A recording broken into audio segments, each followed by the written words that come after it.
Hello viewers, আসসালামু আলাইকুম। আশা করি সবাই ভালো আছেন। আমিও আল্লাহর মতো ভালো আছি। আজকে আমি আপনাদের জন্য নিয়ে এসেছি চিতই পিঠা। এই চিতই পিঠা আমি আপনাদের রান্না করেও দেখাবো।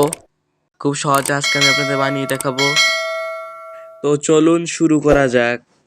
একটি ব্লেন্ডার জারে দিয়ে দিচ্ছি 3 কাপ পরিমাণ আতপ চাল, সাথে দিয়ে দিচ্ছি আধা কাপ পরিমাণ সাদা ভাত, দিয়ে দিচ্ছি আধা চা চামচ পরিমাণ বেকিং পাউডার, আধা চা চামচ পরিমাণ লবণ, দিয়ে দিচ্ছি সামান্য একটু তেল, দিয়ে দিচ্ছি ফুড কালার, দিয়ে দিচ্ছি 3 কাপ পরিমাণ পানি।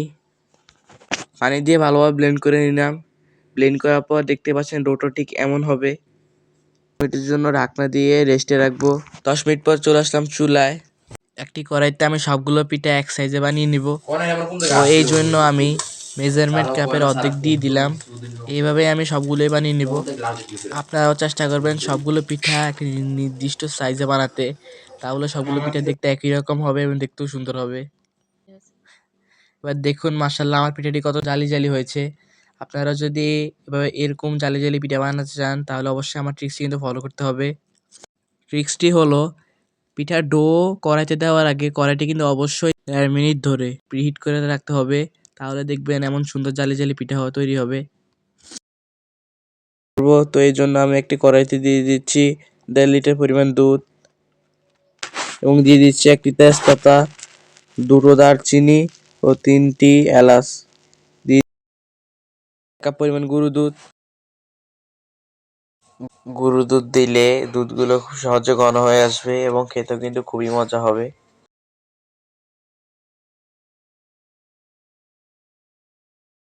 পাতে দিয়ে দিচ্ছি 1 কাপ পরিমাণ চিনি। যেহেতু আমি গুড় ব্যবহার করিনি সেই জন্য আমি কালারের জন্য চিনিগুলো গলিয়ে ক্যারামেল করে নিচ্ছি। গলানো হয়ে গেলে এর মধ্যে দিয়ে দিতে হবে পরিমাণ মতো পানি। ভালোভাবে এগুলো নেড়ে একটু পাতলা করে নিতে হবে। চিনি শিরাটা রেডি হয়ে গেলে আগে থেকে তৈরি করে রাখা দুধের মধ্যে ঢেলে দিতে হবে। এবার ভালোভাবে এগুলোকে মিক্স করে নেব। মিক্স হয়ে গেলে এটা আমার পিঠা দেওয়ার জন্য প্রস্তুত হয়ে যাবে। এবার এক এক করে দিয়ে দিচ্ছি পিঠা। পিঠাগুলো দেওয়া শেষ হয়ে গেলে এবার আমি এগুলোকে সারা রাত ঢেকে রাখবো। 1 রাত ঢেকে রাখার পর দেখতেই পাচ্ছেন কতটা সুন্দর হয়েছে। যত সুন্দর হয়েছে খেতেও কিন্তু তেমনই স্বাদ হয়েছে। এবার পরিবেশনের পালা। দেখুন পিঠাগুলো শিরা টিনে কেমন টইটুম্বুর হয়ে আছে। এবার আমি আপনাদের কেটে দেখাচ্ছি। ভিডিওটি যদি আপনাদের একটু উপকার হয়ে থাকে প্লিজ আমার চ্যানেলটি সাবস্ক্রাইব করে পাশে থাকবেন। সবাই ভালো থাকবেন, সুস্থ থাকবেন। আজ এ পর্যন্তই। সবাইকে আসসালামু আলাইকুম।